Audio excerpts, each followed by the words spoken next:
What if yung engagement proposal ng lalaki ay parte pala ng isang malaking plano para kunin ang kalahati ng yaman ni babae?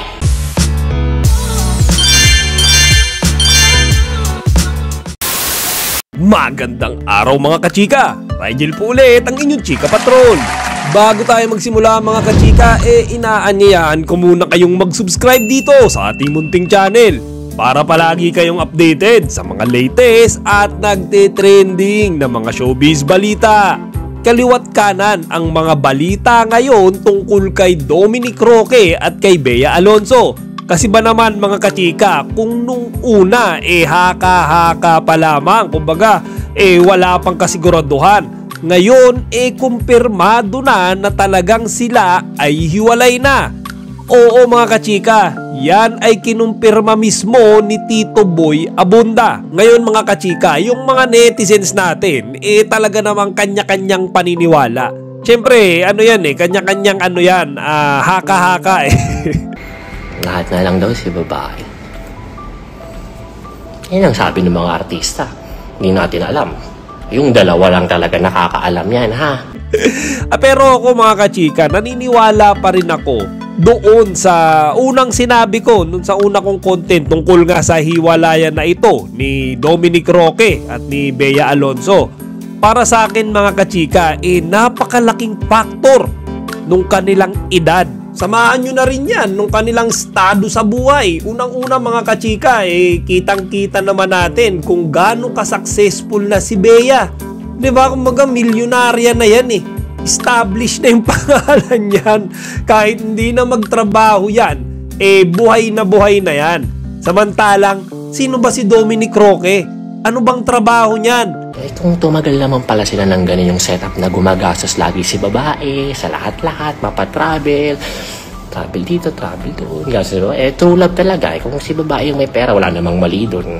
What if yung engagement proposal ng lalaki ay parte pala ng isang malaking plano para kunin ang kalahati ng yaman ni babae? At speaking of trabaho, alam nyo ba mga kachika na meron din kumakalat na chismis ngayon tungkol kay Dominic? At yan mga kachika ay ayon kay Nanay Christy Fermin.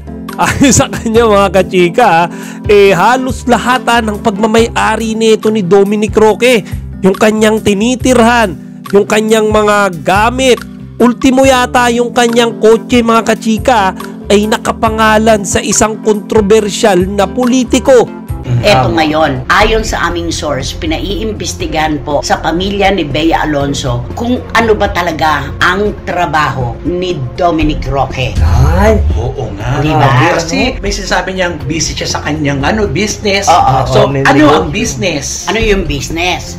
Yung iba sumagot ng monkey business. Kanya-kanya na ng interpretasyon. Ano natin yung isang tabi natin yon. Ang sabi, meron siyang business. At nakatira siya sa isang super pangmayaman na kondo. Diba? Yung mga sikat na artista nga, hindi naglakas loob na tumira doon. Oo, hindi nila kaya. Diba? So, siguro'y gumugulong na yung investigasyon dahil merong nakaalam na, oo, may trabaho siya. Pero walang definido na sagot kung ano yung trabaho na yon. At ang condo unit pala na tinitirahan nitong si Dominic ay nakapangalan sa isang napaka-controversial na politiko. Ay! So Politiko ang sinabi ko, lalaki lalaking politiko. At mga kachika, lalaki yan Lalaki ang nagmamay-ari ng lahat ng mga gamit, ari-arian, ultimo ng tinitira ni Dominic Roque. Karoon daw sakali man na magkaroon ng third party ang relasyong to. Hindi daw babae yung magiging third party. Daw ang magiging third party daw kung sakali ni lalaki ay lalaki din. Nachismis lang sa akin Wag na lang sana ipakalat sa iba.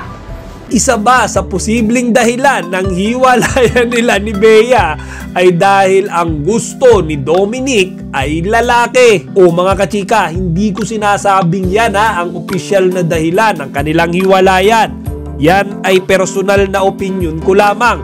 At base yan sa mga pinapasabog ng mga revelasyon ng mga batikan na showbiz reporter natin ngayon. Pero di ba mga kachika, ang dami pa rin umaasa na sila ay magkakabalikan. Doon nga sa latest post ni Dominic, di ba mga kachika, parang pinagtanggol niya doon si Bea kasi talagang inulan ng pambababa si Bea. Parang alam niyo yun, lahat ng negativity sinalulahat ni Bea. Kumbaga si Dominic parang alam niyo naabsuelto. Ayun, pinagtanggol siya ni Dominic. Ang sabi ni Dominic Bea is beautiful inside and out. Ibig sabihin, kagaya nung mga naghiwalay na mga magjojowa sa showbiz, totoong merong pagmamahalan sa kanilang dalawa. Ngayon, ang hindi lang natin alam mga kachika, yun nga kung ano talaga yung opisyal na dahilan kung bakit hindi nag-work out yung kanilang relasyon. At sa mga Bea Dom fans na umaasa na sila'y magkakabalikan, ang masasabi ko lang tignan natin. Only time will tell. O siya mga kachika, hanggang dito na lang muna. Siya nga pala, kung kayo ay may interes o balak pa lamang mag-alaga ng isda sa inyong mga bahay, Our hearts beat to the city streets. We began to feel the fire. We rise like tall buildings as the chemicals they take us higher. The night's young and it's just begun. She puts her hand in mine. We wanna chase the night, wanna dance to the light, pull stars from the sky, just two hearts running wild. Never sleep, never stop, as we shout from the top. We're gonna be two hearts running wild.